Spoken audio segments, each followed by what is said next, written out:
Thank you, Chris.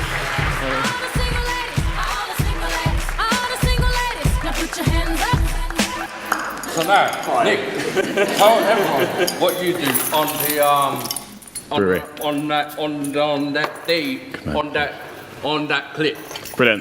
The really big event, all the big kit at Nick Bermondsey. I will do. Tell us all then, group, what you do. Will do. All right, thanks, Chris. Grab a seat. Thank you, everyone. That's not normally the welcome I get. Chris, thank you very much. Every time I go to Sainsbury's, I get welcome like that. Now, welcome to what I'm going to call Tuesday nights. I'm here to talk to you really about Tuesday Club. That is this. That's where Chris and Michaela go every Tuesday. I've gone for myself for the last 18 years. We had a cowboy band in this evening. We had a Christmas party at the Gateway Club, and we had loads of people coming in. And we had a band every this November. And we had me and Mark, who was doing the band and the gig, at some point, and when I met Nick, Wayne, Bobby, Jim, what more do you want? I've got 12 minutes to do this, Chris. Okay. Right, let's roll. So as you can see, I mean, Chris needs no microphone, and feel free to chip in, please do. Right, one thing Tuesday Club has not cracked is that if you have a learning disability, 94% of you will not have a job. So if you are Tuesday Club, you on the front row, you'll have a job. Not you guys. And to me, that just seems absolutely ridiculous. So I'd go to Tuesday Club every Tuesday, and I'd say to Chris and Michaela, what did you get up to today? And you ask there to people that question, and they'll be like, well, not a lot. And it was very, very frustrating to me that actually, despite all the advances we've had in this country, unemployment rates still remain very high. So I just thought, well, look, I can either moan about it or I can do something about it. And this is a graph. The more you moan, the less you solve. And the more you solve, the less you moan. So I thought, right, what we'll do is we'll set something up immediately and we'll employ some people. And because really, if you're going to employ some people, what you've got to do is make something that sells, and that'll all just be fine, and we'll do that. Because in the end, what I knew is that actually people would say to me, well, why should I take on someone from Tuesday Club? How many people do you employ? So as every good Lewisham person knows, the one place you go to think about what you can do for your new business is the pub. And I'm a Roman Catholic, so I was obviously in the pub with 4 nuns, and we were sat there, and I was going, we've just got to make something that people spend loads of money on. I mean, all I spend my money on is moisturizer and beer. And there we go, the product was born. So, and they said to me, right, okay, Nick, have you ever brewed before? No. Have you ever, do you know any brewers? No. Do you know what goes into beer? No. And I said, we'll pray for you, Nick. And, and how I would need their prayers. And so what then followed really was lots of people just looking at me like this every time I said that I was going to open a brewery and employ people from Tuesday Club. But that is what I was going to do, and that is what we have done. So the first thing really was to think, right, why beer? Beer market's worth £250 million a year and rising. I think that we can make a bottle of beer for £1.75. We can sell it for £1.75. We can pay our wages. We can pay our rent. So the first thing I did was grow a beard. And then the second thing I did, I look so tired in that picture. Anyway, the second thing we did was this. We had to know, could we get a part of that drinks market? So what we did was, now this is not, this is amateurish, but what we did was we set up a stall in Lewisham Market selling mulled wine, and hot cider.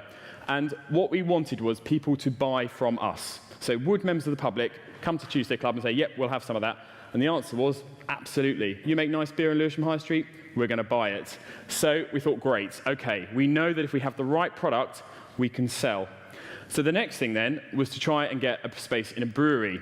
And this is the team of people that turned up. Now, we got turned down by a lot of breweries. You said, it's a bit risky. And actually, we eventually found a shared one in Bermondsey, which is here. And the team of which Chris and Michaela... Where are you? Oh, you're there. You look younger. Well, you look younger. I'm going to work. Someday, I'm working now. So, Michaela, one of them, stand up. Michaela.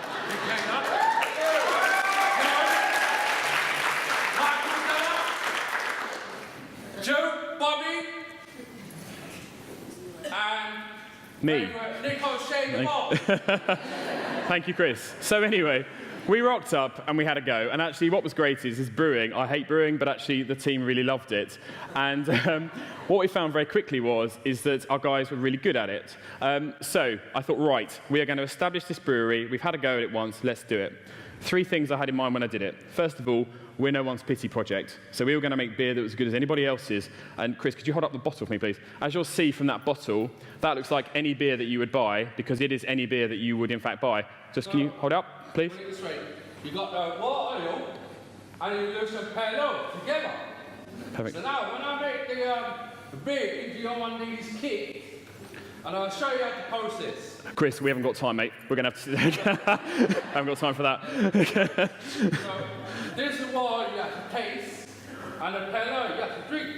That's right. You've got the hops, the grains in them. You have to drink one out of the bottle, or in one of them tap room, in a pint glass. A pint glass I pour, and you have to taste. Right, I've got to crack on. Chris, I've got to crack on. No more nice guy now. Right, so look, no pity. Second thing is we're going to be aspirational. I want you to look at our brewers and think, I want to be like him, I want to be like her, I want to be a brewer. Third thing is I want to shake up the social care sector a bit. I don't think what we do is always good enough. So the key thing really was we wanted to be, on point in terms of quality. Now, unfortunately, the reality was we were not on point for quite a long time. So our batches of beer, some were great, some were awful. You don't know real misery till you've emptied 2,100 bottles of beer in your swimming trunks in the bath and been covered by every single one because they've exploded because you put too much sugar in it, for example. However, we keep going. Hope doesn't take a day off. But as you can see, it looks quite nice, I think. Looks pretty good. So this is the measuring. So Michael, who's unfortunately not here today, is actually brilliant at sort of making sure that we remember all the ingredients. Joe, amazing at doing the hops. Chris, fantastic at selling, as you'll see later. You might order 1 bottle of beer from him. He's going to sell you 100. And then Michaela, fantastic at cleaning, making sure everything's clean. If your equipment is not clean, your beer will be bad. There are also some sort of wider things that we're doing. So Joe wants to be a delivery driver, so we're teaching him how to drive. Everybody wanted to pass, where is it? There you are. We needed to get our hygiene certificate. We have the 5 stars there, I think you'll see. Thanks to Chris.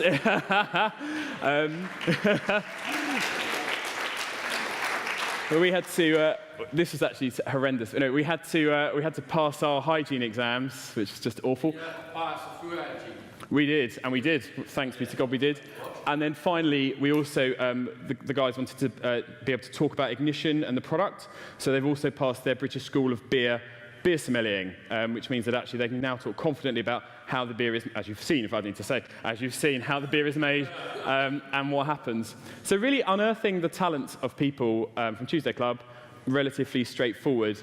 And what I'm going to talk on now is just the 3 things, because a lot of the rest of it has been absolutely horrendous, to be honest with you. I think there are 3 things that have been really, really tough. Now, I am just a very ordinary chap. I'm from Lewisham. I like daytime television. I think we were saying before, no one likes daytime television. I want to be liked and secure and pay my mortgage. I'm a very ordinary person. And the biggest thing that was super tough was actually a lot of people in the social care sector were not ready for us at all. And I was told very much that you are irresponsible, you're an embarrassment, and if this goes wrong, this is on you.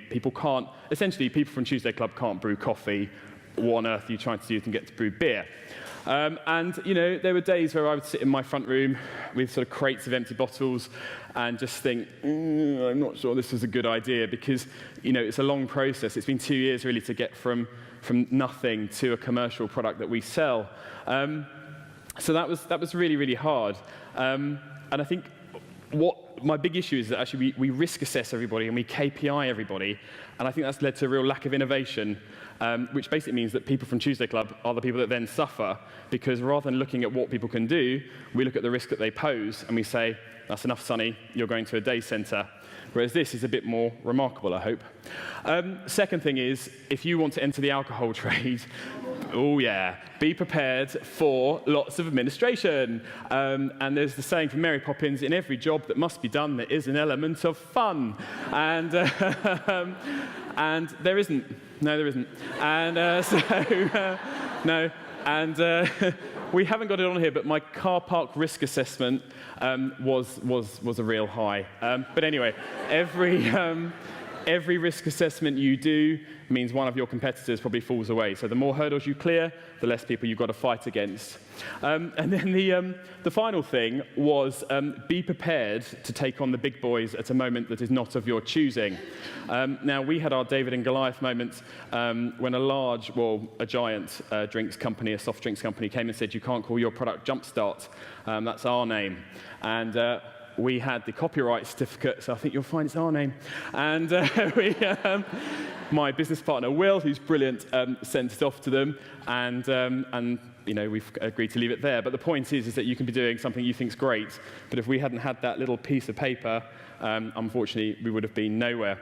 So that was what was tough about it.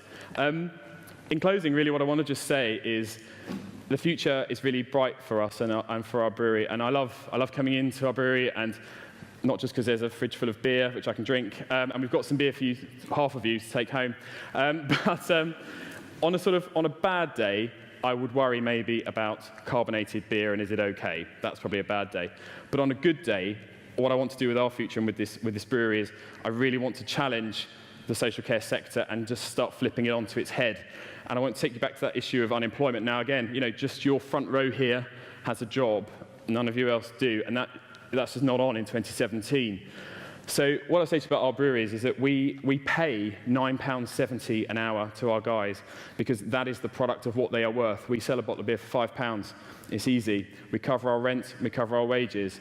If one of our guys is with the council for an hour, the council pay £12 an hour for that person to be looked after or dragged around the shopping centre. So that gap between what we pay and what it costs them is £22 for an hour, for every time they spend an hour with us instead of with the council. Now, that's my sort of macroeconomic argument for what we're doing. But my microeconomic argument. My macroeconomic argument is say, right, can't we just take 10% of the personal care budget and say, right, spend that on employment. It's money that's already sitting there. You don't have to get any new money. But actually, if you just spent it in a different way, you'd find very quickly you'd smash that unemployment rate. And I think also you'd probably find that the level of care that people needed would decline, because when we started brewing, a lot of support. Now the guys come in, they get it done. They know what they're doing. Don't really need as much support at all. But that could really, really just flip everything onto its head, and that's what we want to achieve. So in closing, I just say to you, please come and see our guys. They're fantastic. You'd be lucky to employ them. We've shown that they're great brewers who can do a great thing. I think what we need to do now is get it out there, get people into jobs. So let's put down the pity, get rid of the risk assessments, and let's get to work. Thank you very much.